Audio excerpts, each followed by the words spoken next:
गुजरांवाला उन्हें पहली दफा आमद पर खुशामदीद कहता है। पुरजोर इस्तकबाल करें बिलावल भुट्टो जरदारी।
बिस्मिल्लाहिर्रहमानिर्रहीम। हम मियां मोहम्मद नवाज शरीफ साहब और मरियम शरीफ साहिबा शुक्रगुजार है कि आज उन्होंने पाकिस्तान डेमोक्रेटिक मूवमेंट का पहली जलसा के मेजबानी की है।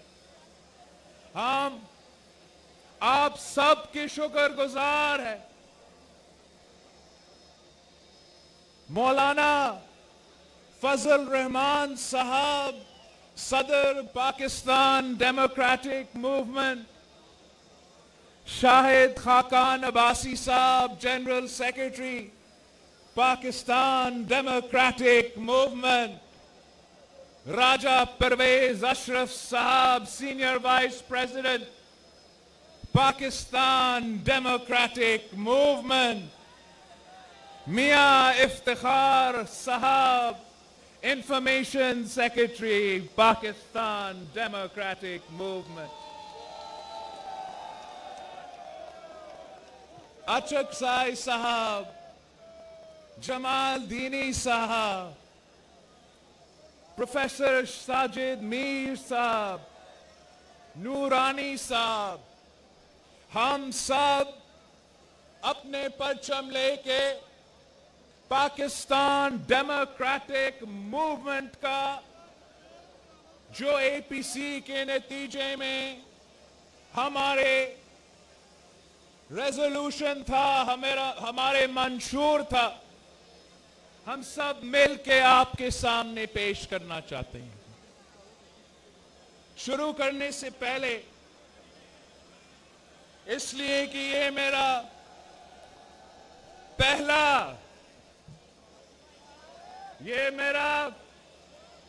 पहला मौका है कि मैं गुजरांवाला के अवाम से मुखातिब हूं, तो मुझे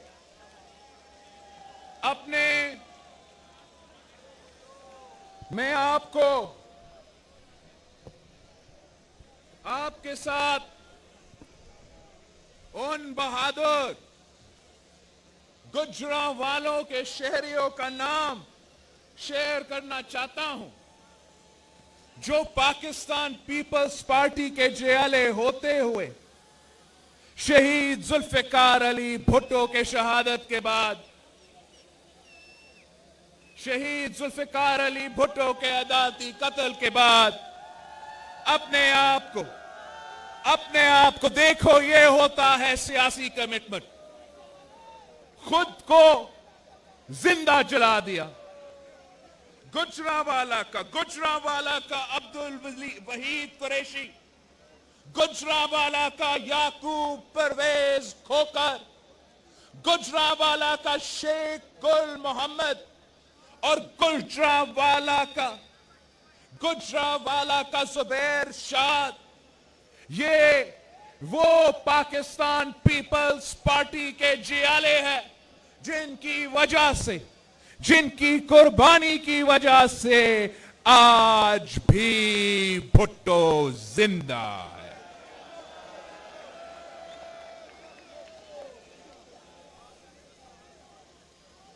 गुजरांवाला वालों, 2 साल हो चुके हैं।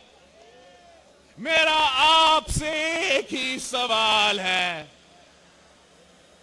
क्या तब्दीली पसंद आई? कौन सी तब्दीली आई? कौन सी तब्दीली आई? आज वो किसान जो गंदम उगाता है, उसके पास 2 वक्त की रोटी नहीं। वो मजदूर जो घर बनाता है, उसके बच्चों के सर पे छत नहीं। वो मेहनत कश जो कपड़ा बनाता है, उसके पास 2 जोड़े नहीं। तब्दीली ये है कि पाकिस्तान की मईशत तारीख का बदतरीन दौर से गुजर रही है। पाकिस्तान की मईशत, हमारा मईशत तारीख की पहली बार नेगेटिव ग्रोथ में है। जब पाकिस्तान टूट चुका था और बांग्लादेश और पाकिस्तान तकसीम हो चुके थे, तब भी हमने ये हालात नहीं देखे थे। जब 2009 में दुनिया भर में फाइनेंशियल रिसेशन थी, फाइनेंशियल क्राइसिस था, तब भी हमने ये हाल नहीं देखा था। तब्दीली ये है कि आज पाकिस्तान में तारीखी महंगाई है। तब्दीली ये है कि आज पाकिस्तान में तारीखी गुर्बत है। तब्दीली ये है कि आज पाकिस्तान में तारीखी बेरोजगारी है। तब्दीली ये है कि अंडे 200 रुपया दर्जन, आलू 100 रुपया किलो, टमाटर 200 रुपया किलो, प्याज 80 रुपया किलो। ये है जहां महंगाई बढ़ रही है, वहां बेरोजगारी बढ़ रही है। नौजवान 2-2 डिग्री हाथ में लेकर घूम रहे हैं, मगर उनको रोजगार नहीं मिल रहा।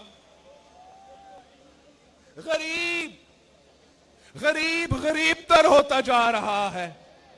सफेद पोश का जीना हराम हो चुका है। मेहनत कश और मजदूर के चूल्हे बंद, ताजरों के दुकानें बंद, मिल वालों के मिलें बंद, फैक्ट्री वालों के फैक्ट्रियां बंद। ये है इमरान और इमरान के सेलेक्टर्स का तब्दीली। ये किस किस्म की तब्दीली है? बहरान ही बहरान है। आटा की बहरान है, चीनी की बहरान है, दवाइयों की बहरान है, बिजली की बहरान है, गैस की बहरान है। और ये कहते हैं कि ये माजी के हुक्मरान के कसूर है। मैं पूछता हूं कि क्या वो बघोरा सर्टिफाइड गद्दार कातिल मुशर्रफ ने बहरान नहीं छोड़ा था? हर दूसरे दिन दहशतगर्दी के हमले होते थे, मगर हमने फिर भी बीबी का वादा निभाया और स्वात में पाकिस्तान के परचम लहराया। तब भी आटा का बहरान था। तब भी आपको आटा लेने के लिए लाइन में खड़ा करना पड़ता था। तब भी गंदम इंपोर्ट होता था। हमने 1 साल के अंदर ही अंदर सेल्फ सफिशिएंट हुए। 2 साल के अंदर ही अंदर हमने गंदम बैरूने मुल्क बेचने शुरू कर दिया। हमने गंदम की सपोर्ट प्राइस को 400 फी मन से लेके 1200 फी मन तक पहुंचा दिया था। तब भी मुआशी बदहाली थी। तब भी महंगाई था। आपको इसाकदार साहब का स्टेटमेंट याद होगा कि खजाने खाली है। 2009 का फाइनेंशियल रिसेशन, 2 सैलाब, IMF तब भी था, मगर हमने अवाम को लावारिस नहीं छोड़ा। हमने अवाम को लावारिस नहीं छोड़ा। हमने गरीब तरीन औरतों के लिए इनकलाबी बेनजीर इनकम सपोर्ट प्रोग्राम शुरू किया था। हमने पेंशन्स में, बुजुर्गों की पेंशन्स में 150% इजाफा किया। हमने तनख्वाह में 100% इजाफा किया। और हमारा फौज के लिए, हमारा सिपाही के लिए जो बहादुरी के साथ दहशतगर्दों के आंखों में आंखें डालकर लड़ रहे थे, शहादत कबूल कर रहे थे, उनके लिए हमने उनका तनख्वाह 175% इजाफा किया था। ये होता है अवामी हल महंगाई का, अवामी हल दहशतगर्दी का, अवामी हल आटा का बहरान का। और इमरान का हल क्या है? इमरान का हल क्या है? महंगाई है तो टाइगर फोर्स, महंगाई है तो टाइगर फोर्स, लोकस है तो टाइगर फोर्स, कोविड है सो टाइगर फोर्स। ये है इमरान खान का हल आपके मसाइल के लिए। वादा किया था कि 1 करोड़ नौकरी दूंगा, करोड़ों बेरोजगार है। वादा किया था कि 50 लाख घर दूंगा, लाखों को बेघर कर दिया। वादा किया था कि कर्ज नहीं लेगा। 2 साल में इसने मुल्क की तारीख का सबसे ज्यादा कर्ज उठा लिया। वादा किया था ज़राए इनकलाब लाने का। उनके अमीर तरीन वुज़रा के बैंक अकाउंट्स में जरूर इनकलाब आया, मगर हमारा किसानों के साथ जुल्म हुआ है। जुल्म पहले गन्ने में और अब गंदम में।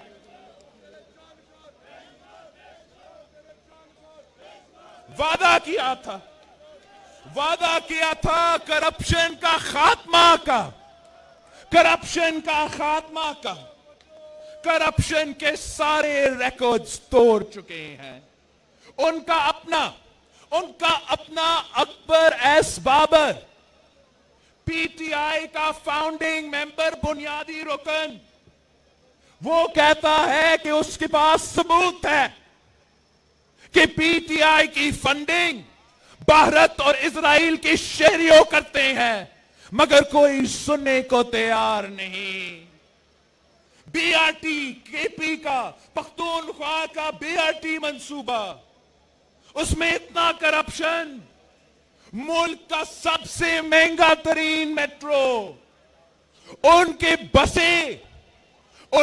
बसें आज खुद चल रहे हैं, मगर कोई आज खुद नोटिस नहीं लेता। के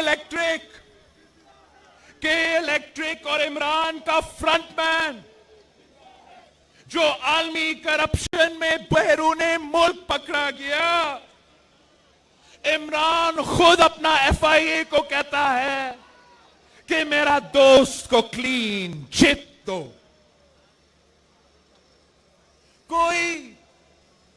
कोई सिलाई मशीन से अरबपति बनती है, कोई पापा जॉन्स पिज्जा से अरबपति बनता है।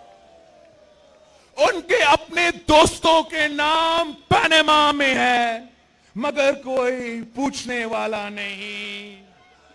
चीनी में करप्शन, आटा में करप्शन, दवाइयों में करप्शन, पेट्रोल में करप्शन, यहां तक के दरख्तों में भी करप्शन। आप सबको ये पता है कि आम आदमी के लिए करप्शन भरी है। थानों में, कचहरियों में उनके अपने लोग कह रहे हैं कि पंजाब में करप्शन का इजाफा हुआ है। ट्रांसपेरेंसी इंटरनेशनल कहता है कि करप्शन में इजाफा हुआ है। ये किस किस्म का मजाक है? ये किस किस्म का मजाक है कि सदर जरदारी पे इल्जाम लगे तो वो चले जेल, मियां नवाज शरीफ साहब पे इल्जाम लगे तो जेल, फरियाल ताजपुर साहब पे इल्जाम लगे तो जेल, मरियम नवाज शरीफ साहिबा पे इल्जाम लगे तो जेल, मगर इमरान पे इल्जाम लगे, अलीमा बाजी पे इल्जाम लगे, आसिम बाजवा साहब पे इल्जाम लगे और कोई उनसे पूछता तक नहीं।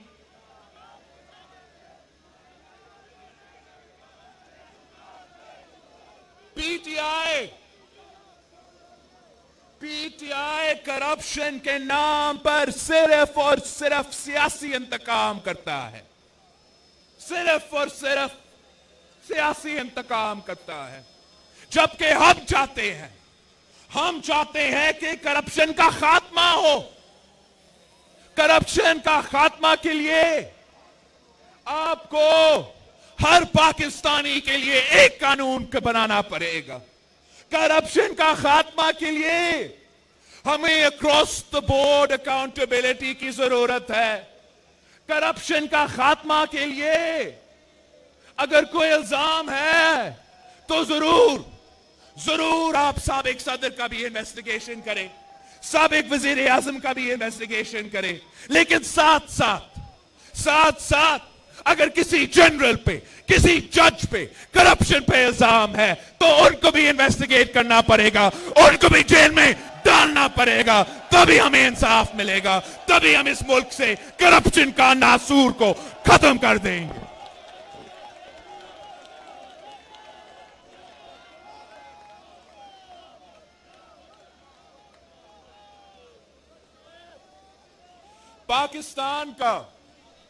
पाकिस्तान का सबसे बड़ा सूबा पंजाब पे अफसोस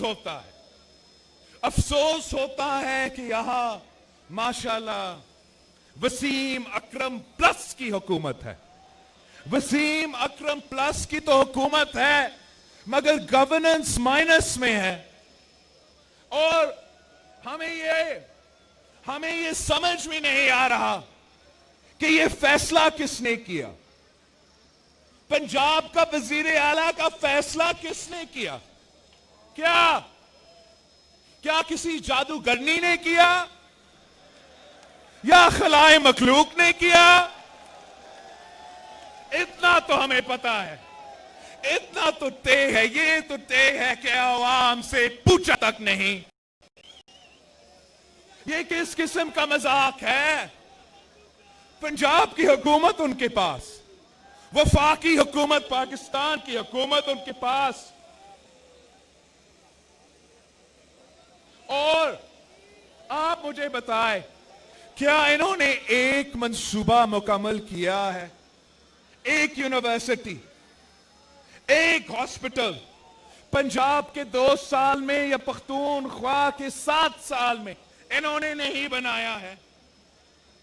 शहबाज शरीफ साहब से आप 100 इख्तलाफात रख सकते हैं, शहबाज शरीफ साहब से 100 इख्तलाफात रख सकते हैं, लेकिन कोई इनकार नहीं कर सकता, कोई इनकार नहीं कर सकता कि शहबाज शरीफ साहब ने मेट्रो बस खड़ा कर दिया। आपने क्या किया इमरान, आपने क्या किया?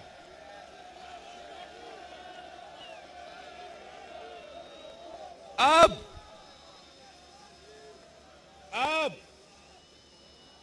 जब पंजाब का फनकार शौकत अली साहब बीमार पड़ता है, तो फिर वो सिंध की खैरपुर की तहसील गंबट जाके मुफ्त इलाज करवाता है, लिवर ट्रांसप्लांट का मुफ्त इलाज करवाता है। पाकिस्तान पीपल्स पार्टी के साथ आप 100 इख्तलाफात रख सकते हो, मगर आप इस बात से इनकार नहीं कर सकता कि मैंने मुफ्त इलाज के हॉस्पिटल्स का जाल बिछा दिया। इमरान, तूने क्या किया?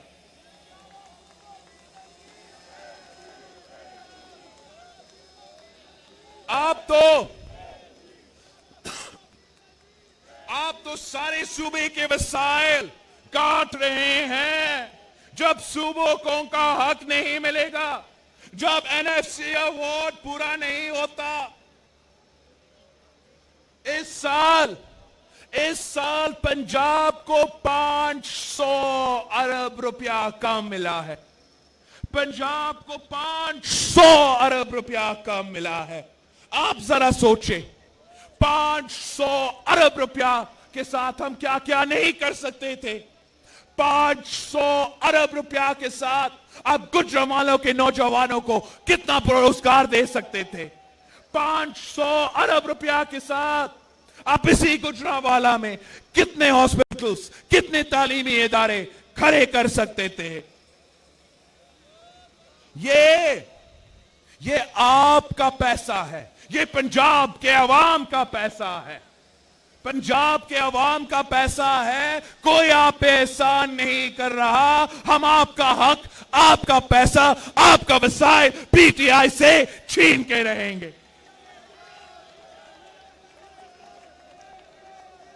साथियों, अंदरूनी मसाइल अपनी जगह और अंदरूनी बहरान अपनी जगह। इस सिलेक्टेड ने पाकिस्तान की फॉरेन पॉलिसी का क्या हशर किया है। वो सीपैक, वो चाइना पाकिस्तान इकोनॉमिक कॉरिडोर जो सदर जरदारी और मियां साहब ने पाकिस्तान का गेम चेंजर बनाया था, आपने उस पे ब्रेक्स लगा चुके हैं। सऊदी अरेबिया और पाकिस्तान के ताल्लुकात हमेशा अच्छे रहे हैं, मगर इनका वजीर खारजा के महंगे तरीन स्टेटमेंट के बाद अब इन ताल्लुकात को भी धचका लगा है।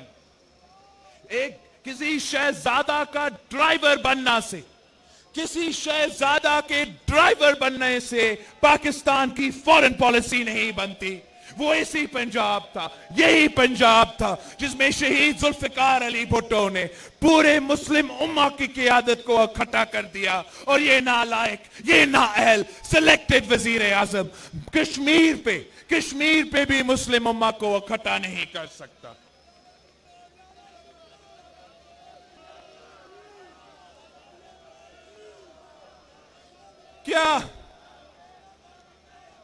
क्या ये समझते हैं, क्या ये समझते हैं कि हम बेवकूफ हैं? क्या ये समझते हैं कि हमें नहीं पता, अवाम को नहीं पता कि इन्होंने किया क्या है, कि इन्होंने कश्मीर पे सौदा कर लिया है? कान खोल के सुन लो इमरान, ये हर पाकिस्तानी का नारा है, ये गुजरांवाला का नारा है कि कश्मीर का सौदा नामंजूर, कश्मीर का सौदा, कश्मीर का सौदा, कश्मीर का सौदा। जब पुलवामा हमले के बाद इमरान कहता है कि मोदी जीतेगा तो कश्मीर का मसला हल होगा, ये वही इलेक्शन है जिसकी मैनिफेस्टो में मोदी ने लिखा था कि वो आर्टिकल 370 को खत्म कर देगा। इसको ये पता था, इमरान खान को ये पता था। इसके बावजूद इमरान ने मोदी का जीतने का ख्वाहिश का इजहार किया और जीतने के बाद मोदी ने कश्मीर पे तारीखी हमला कर लिया।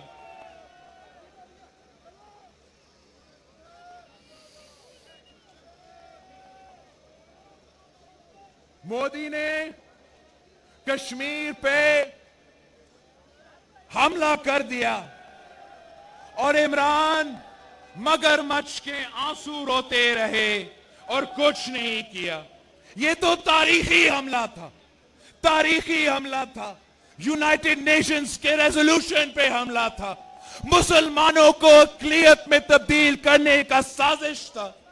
कश्मीरियों को एक साल से घरों में बंद रखा है, उनके सारे के सारे सियासी क़यादत को कैद में रख दिया है। 10 लाख फौज, 10 लाख हिंदुस्तान के फौज 1 करोड़ शहरियों का, 1 करोड़ कश्मीरियों के कैद में रखे हैं।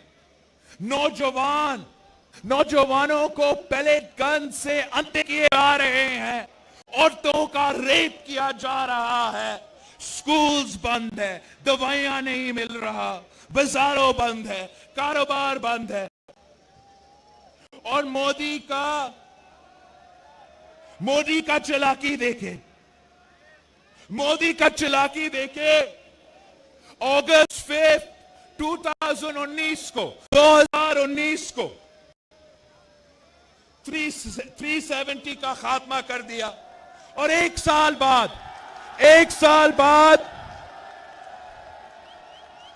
5 अगस्त 2020 पे 5 अगस्त 2020 पे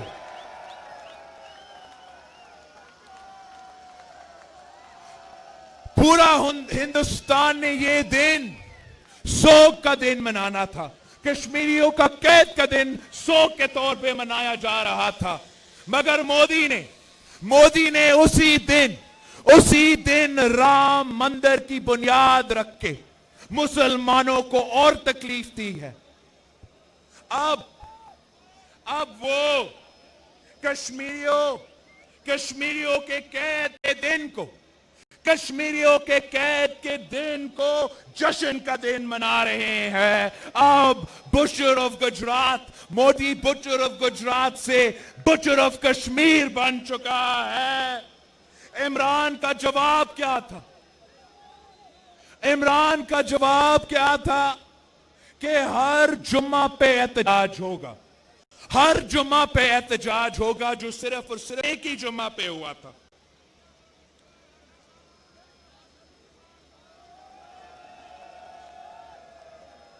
इन्होंने कहा था कि ये कश्मीरियों के सफीर बनेंगे। ये तो कुलभूषण यादव के वकील बन चुके हैं। इस्लामाबाद हाई कोर्ट में इमरान खुद पहुंच चुका है कुलभूषण यादव को वकील करने के लिए। रात के अंधेरों में पार्लियामेंट से छुपा के, नेशनल असेंबली से छुपा के, सेनेट से छुपा के, पाकिस्तान के अवाम से ये बात छुपा के इन्होंने कुलभूषण यादव के लिए ऑर्डिनेंस निकाला है। अगर मोदी का हाथ में हमारा जासूस आ गया होता, सोचिए क्या करता। उसने हमारा जासूस को परिंजने में बंद करना था और पूरी दुनिया को दिखाना था। मोदी ने इस बात को लेके दुनिया में ढोल बजाना था और पाकिस्तान को दहशतगर्द रियासत करार देना था। जहां हमने कुलभूषण के साथ क्या किया है, हमें तो कुलभूषण यादव को रोड शो पे लेकर जाना था, कुलभूषण यादव के टेप्स को, कुलभूषण यादव के वीडियो रिकॉर्डिंग्स को पूरी दुनिया को दिखाना था। भारत का तशद्दुद, भारत का दहशतगर्दी कश्मीर से लेकर बलूचिस्तान तक बेनकाब करना था। मगर इस सिलेक्टेड ने, इस नाअहल ने, इस नालायक ने कुलभूषण यादव को एनआरओ दे दिया है। इस ऑर्डिनेंस की सूरत में ये सिलेक्टेड कुलभूषण यादव को एनआरओ देने की कोशिश कर रहा है और साथ साथ क्या करता है, आजाद कश्मीर का हमारा वजीर आजम पे गद्दारी के पर्चे काटता है।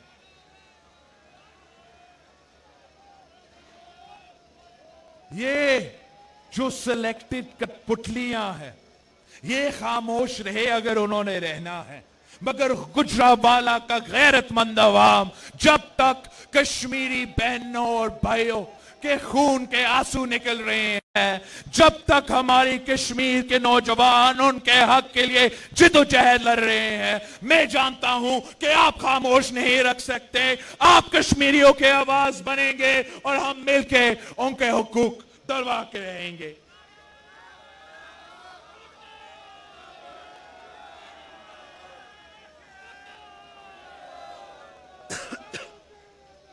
गुजरावाला सिलेक्टेड से कश्मीर नहीं बच सका, करप्ट सिलेक्टेड से ना पंजाब या ना वफाक चल सका। सिलेक्टेड ने हमारा जमहूरियत का जनाजा निकाल दिया, सिलेक्टेड ने हमारा मईशत को तबाह कर दिया। कठपुतली राज मुकम्मल तौर पे नाकाम हो चुका है। ऐसा क्यों है? ऐसा क्यों है कि अवाम का मसाइल क्यों हल नहीं हो रहा? पाकिस्तान के मसाइल क्यों हल नहीं हो रहे? इसलिए कि अब 2020 है और आज भी हम वहीं के वहीं खड़े हैं। हम वो बुनियादी फैसले जो हर मुल्क अपने कयाम पे करते हैं कि क्या हमें आमरीत होना चाहिए या जमहूरियत होना चाहिए, हमें रूल ऑफ लॉ होना चाहिए या रूल ऑफ जंगल होना चाहिए, क्या हमारे अवाम को आजाद होना चाहिए या गुलाम होना चाहिए।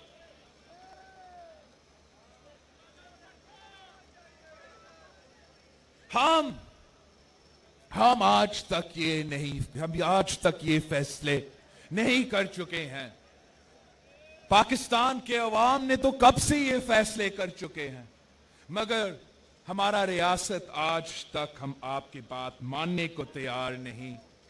फातिमा जिन्ना ने पार्लिमानी जमहूरियत के लिए जिद्दोजहद की तो उसको गद्दार करार दे दिया।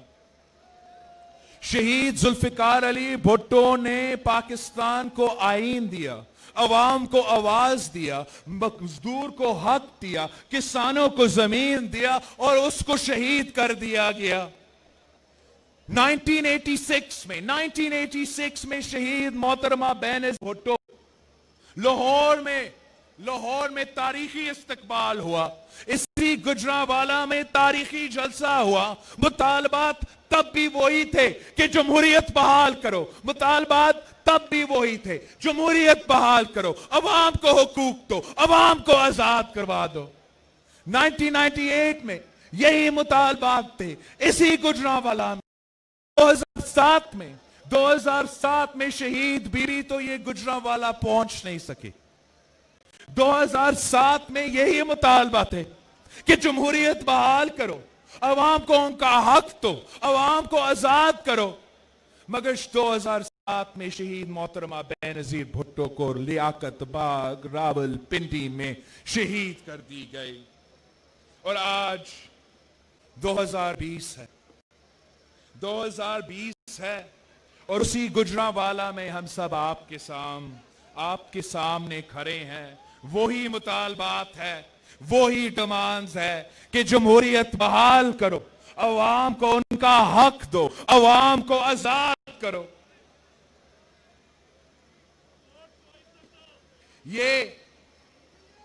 ये सिलेक्टेड हुक्मरान ये मारते भी है और रोने भी नहीं देते।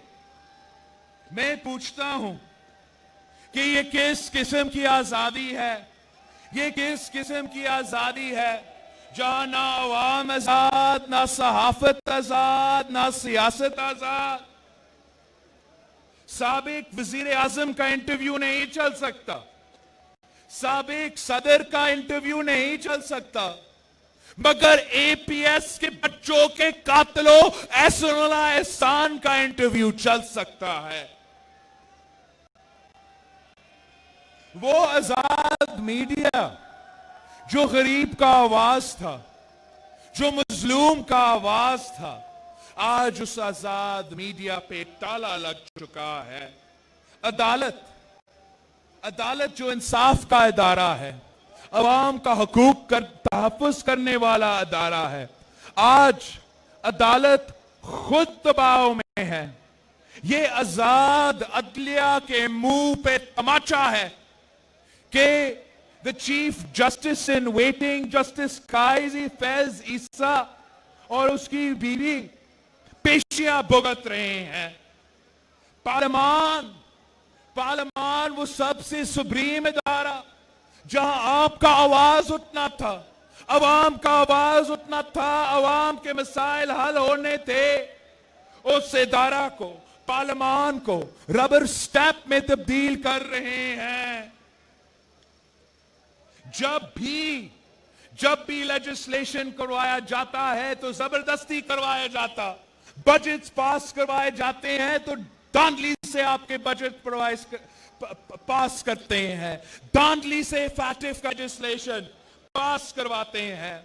जब मीडिया पे ताला लगा हो, जब अदालत आजाद ना हो, जब पार्लियामान को रबर स्टैंप में तब्दील करने की कोशिश जारी हो, तो फिर हम सब मजबूरन सड़कों पे आ चुके हैं अवाम के आवाज बुलंद करने के लिए, अवाम के हकूक का दिफा करने के लिए, जमहूरियत का बिलादस्ती के लिए। और ये कहते हैं कि देखो करप्ट एहतजाज कर रहे हैं, करप्ट एहतजाज कर रहे हैं। तो मैं पूछता हूं, क्या लेडी हेल्थ वर्कर्स करप्ट है? क्या यंग डॉक्टर्स करप्ट है? क्या किसान इत्तेहाद करप्ट है? क्या ट्रेड यूनियंस करप्ट है? क्या हमारे ताजिर करप्ट है? क्या इस पंडाल में मौजूद गुजरांवाला के अवाम करप्ट है? नहीं, बिल्कुल नहीं। अगर कोई करप्ट है तो ये सिलेक्टेड हुकूमत है, अगर कोई करप्ट है तो ये नालायक नाअहल हुक्मरान है।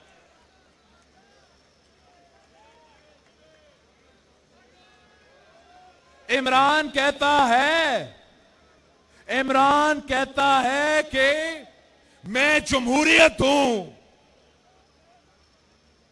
सुनो सिलेक्टेड, तुम कठपुतली हो, शर्म से डूब मरो।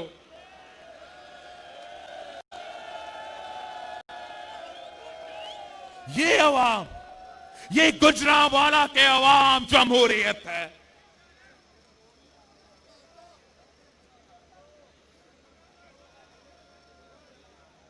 और अब ना सिर्फ हमारे सिलेक्टेड मगर हमारे सिलेक्टर्स को भी ये लाडला खेलना बंद करना पड़ेगा। उनको अवाम पे भरोसा करना पड़ेगा, अवाम के फैसले को मानना पड़ेगा, अवाम के ताकत को तस्लीम करना पड़ेगा। पाकिस्तान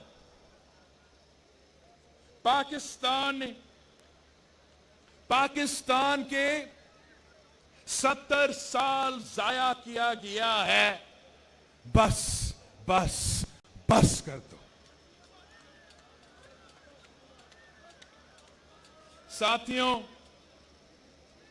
हमने एपीसी पे सारे पाकिस्तान के हकीकी नुमाइंदे को एक पेज पे खड़ा कर दिया और अब हमारा सिलेक्टेड और सिलेक्टर्स को हमारा पेज पे आना पड़ेगा, वरना जाना पड़ेगा, जाना पड़ेगा, जाना पड़ेगा।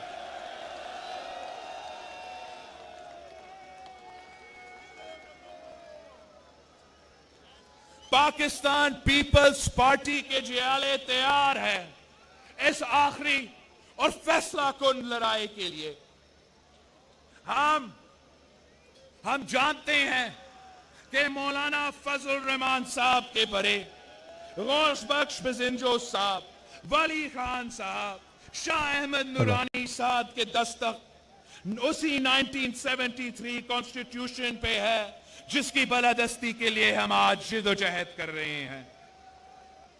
हम साथ थे movement in the restoration of democracy, MRD में हम साथ थे। मियां साहब और शहीद मोहतरमा बेनजीर भुट्टो ने चार्टर ऑफ डेमोक्रेसी पे दस्तखत की जो आज तक हमारा मंशूर है। हम alliance of the restoration of democracy ARD में भी साथ थे। सदर जरदारी, मियां मोहम्मद नवाज शरीफ, फजल रहमान साहब, असफंदिया और वाली साहब, हम सब 18वीं तरमीम पे भी दस्तखत हमारे हैं और इसी 18वीं तरमीम के तहफ्फुज़ के लिए हम आज निकले हैं। हमारे बलोच और पश्तून कॉमरेड्स हमारे साथ है। बचा खान के सुर्ख पोश हमारे साथ है। मौलाना के मुजाहिद हमारे साथ है। मियां साहब के मत वाले हमारे साथ है और बीबी शहीद और भुट्टो शहीद के जयाले हम सब एक पेज पे है। अब वक्त आ चुका है इमरान खान का घबराने का वक्त आ चुका है। अब इंशाअल्लाह ताला तीर कमान से निकल चुका है। पाकिस्तान डेमोक्रेटिक मूवमेंट के तहरीक शुरू हो चुकी है। आज का तारीखी जलसा गुजरावाला में और 18 अक्टूबर को हम आपके मेजबान होंगे। 18 अक्टूबर को पाकिस्तान पीपल्स पार्टी आपका मेजबान